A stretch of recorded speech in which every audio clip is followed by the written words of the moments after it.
Thank you for showing all the love and coming back for part 2.2 of this video, where I will continue sharing the methods for balancing your heart chakra. It's difficult to put so much information in small videos, but I'm trying my best here. So as to continuing, in the first part of sharing the methods, I shared that you need to practice introspecting, writing down all that you feel, practicing gratitude, forgiving, speaking honestly, and following your happiness. Now, these are all more towards doing internal work.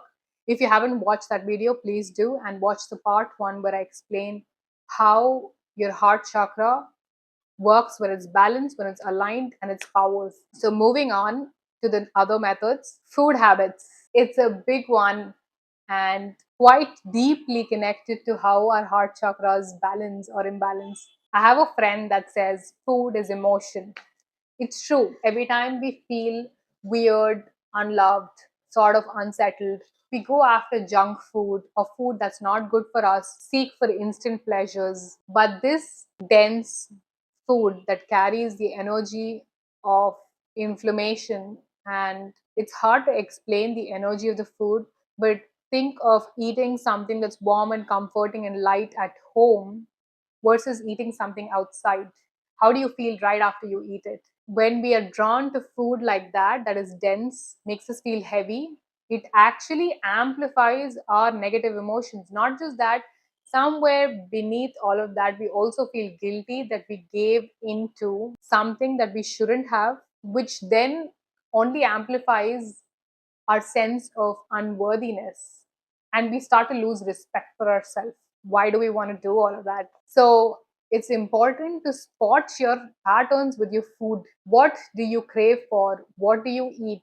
What do you go after when you feel a certain way? Just getting awareness to that will actually start to dissolve that pattern. Next, you will actually start to gain the wisdom from your heart, from your third eye, how to process that emotion intelligently.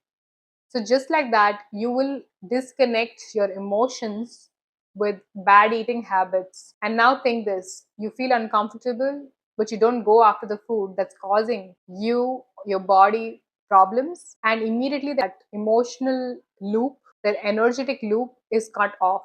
And when that's cut off, it weakens and your heart starts to become stronger. You start to have a lot more self respect for yourself. Not just that, you also realize the points in your life where you need to work on. For me personally, as I shared in my part one of the video, every time I felt unloved, I would go after cakes. And that has been my cycle since I was a kid. So it felt very normal to have cakes all the time whenever I felt like it. But I never really thought that I felt whenever I felt unloved or unseen or rejected is when I actually went after it.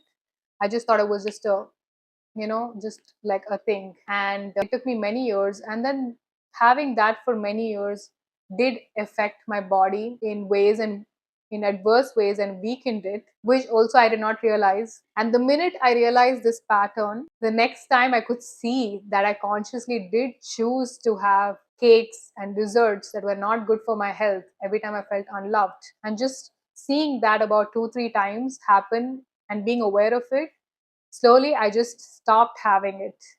And instead, I sat and dealt with that emotion differently. And now, since I've realized that pattern, it's been 3 years now. And now I just enjoy desserts when I feel like I want to, not out of compulsion and not out of wanting to feed my emotion somewhere in the back, which only will make me feel worse later. Another beautiful way of draining intense emotions is by fasting. So when you go low on the kind of food that you're consuming, so let's say you eat light, high prana or high life force energy giving food, like you have fruits, a fruit fast or a juice fast or a water fast, whatever works with you, cutting off carbs from your diet, whatever, right? Every time you fast, you actually push your energetic systems to come into balance in a much faster and a powerful way. So, doing such things actually do starve out your emotions, the negative ones, and brings back balance. You will see that when you go on a fast, the way you think changes. And that's basically the best way to bring your energy back into balance. Now, another beautiful way of expanding your heart chakra is by serving or volunteering, basically giving. Do something, anything. It could be certain words you share freely to someone, be there for someone, do something, go out there, serve, volunteer, help the needy. It could be the smallest things or the biggest things, but the important thing is intention. Your intention behind your action should clearly be, I am just doing this, not because of anything. So you shouldn't have any thought behind your acts. You should never feel like, well, I'm a great person, I'm doing this. It should not be ego driven, basically, solely from the heart. So when you act from such a place, one, you rise above your own little self and step into a bigger version of you, which is more expansive, which is more one with the universe. So when you're serving there, you forget your little self, and the source's energy, God's energy, can channel through you. So doing some sort of an act of service like that during your day will expand your heart. Next thing, it definitely attracts gifts from the universe back, because that's how the universe works. You give and you receive. And especially when you give it from a place of unconditional love and complete detachment of the fruits of your action, you receive multifold things just when you need it. It also brings in great amount of joy, and you will not be able to figure out why exactly you feel so happy, but you just do. And to put it simply, I was watching this episode of The Chosen, which is a beautiful series. If you haven't watched it, it's on the life of Jesus Christ. And he says in one of the episodes, and I'm just saying it freely, never let your left hand know that your right hand is giving. And not even in private, ever praise yourself for giving. And I think that beautifully sums up the right intention of giving. So try it and feel your heart expand. Next, practical and one of the most powerful ways of balancing your heart chakra is by practicing hatha yoga. Sometimes the heart feels major heartbreaks, there are major traumas that accumulate in our system, something that can literally change your life. In such moments, it truly is asking our system to adapt to something new, to expand ourselves as a person and learn the higher truths of life.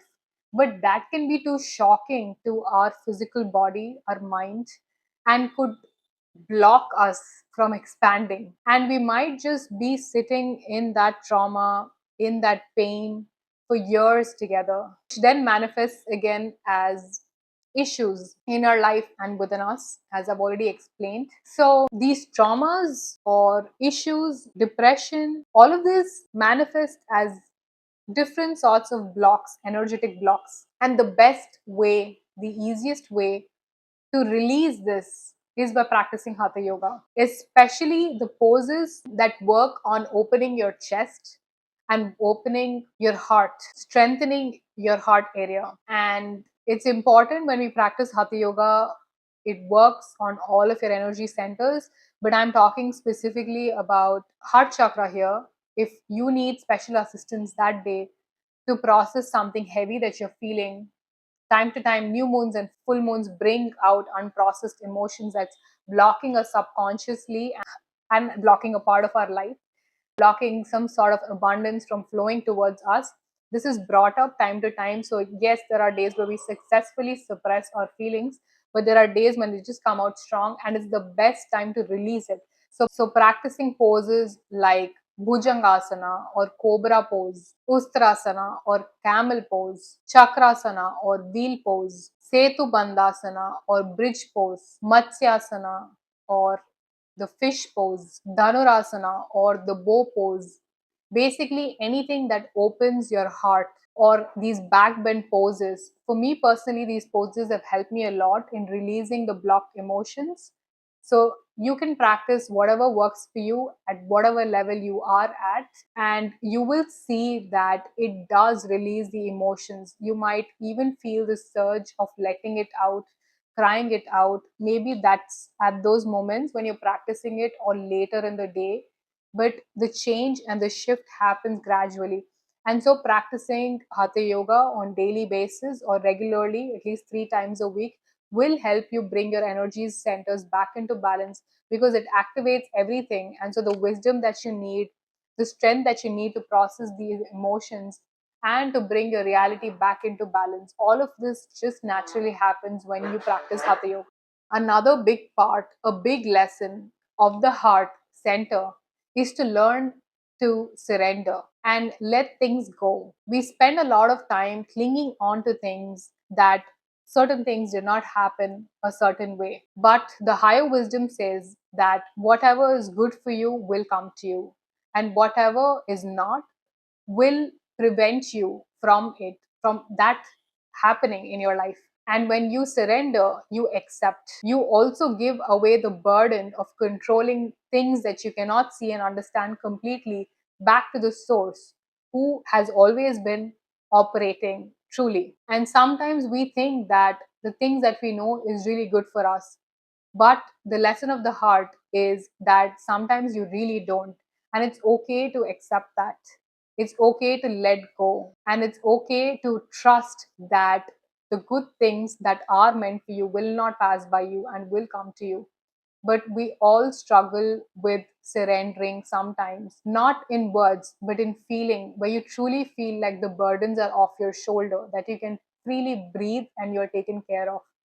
And certain scenarios in our life just push us to bring us back in that state, because in such states is when we truly connect to the source, to God, to that creator who's actually asking you for your attention. And when we struggle with it, and you practice hatha yoga, you practice the other things that I shared, it doesn't work, then my next tip, the final one and the most powerful of all, will help you. And that is meditation. You meditate, you will become aware of your emotions, you will let it freely pass through your system, and slowly your heart, your soul starts to connect to the topmost chakra, which is the source itself.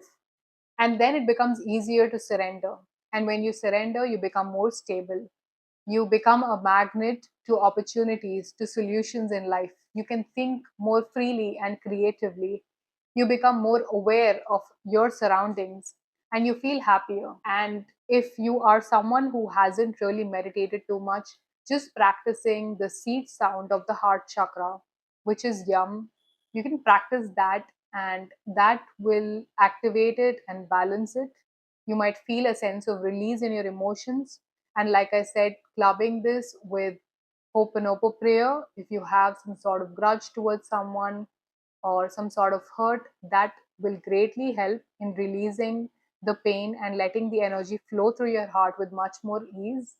And if you're someone who has been working with meditation for a while now, of course, practicing deep meditations for a longer period of time will bring in more stillness and brings in more joy in your heart. And then you will slowly start to realize that truly the peace, the joy, the feeling of abundance that you have been searching is in your heart, nowhere outside of you. And the outside is a reflection of that feeling that you feel within yourself.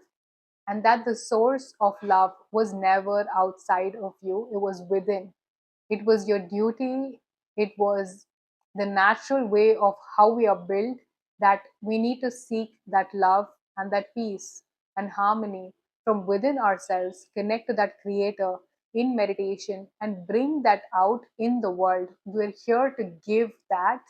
And when we give that, it reflects back as we receive it. So I hope these tips helped you in some way and you find your abundance, your wealth, and most importantly, your inner wealth and your joy and happiness in your life. I hope this brings in a lot more, and I will see you in another video exploring another chakra.